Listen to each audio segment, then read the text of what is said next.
যুক্তরাষ্ট্রের president Donald ট্রাম্পের দক্ষিণ কোরিয়ায় পৌঁছানোর কয়েক ঘন্টা আগেই নিজের দেশের পশ্চিম উপকূল থেকে পরীক্ষামূলকভাবে একাধিক ক্রুজ ক্ষেপণাস্ত্র নিক্ষেপ করেছে উত্তর কোরিয়া। বুধবার উত্তর কোরিয়ার রাষ্ট্রীয় গণমাধ্যম কোরিয়ান সেন্ট্রাল নিউজ এজেন্সি এ তথ্য জানিয়েছে। কেসিএনের প্রতিবেদনে বলা হয়, মঙ্গলবার ইয়েলো সি থেকে ছোড়া ক্ষেপণাস্ত্রগুলো আকাশে 2 ঘন্টার বেশিক্ষণ সময় ধরে ছিল।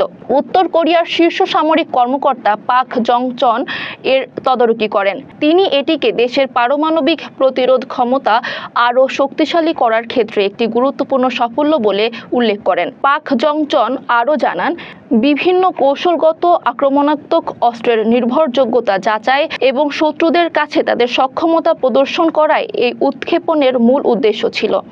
তিনি মনে করেন, নিরবিচ্ছিন্নভাবে পারমাণবিক যুদ্ধের প্রস্তুতি জোরদার করা উত্তর কোরিয়ার সামরিক বাহিনীর দায়িত্ব।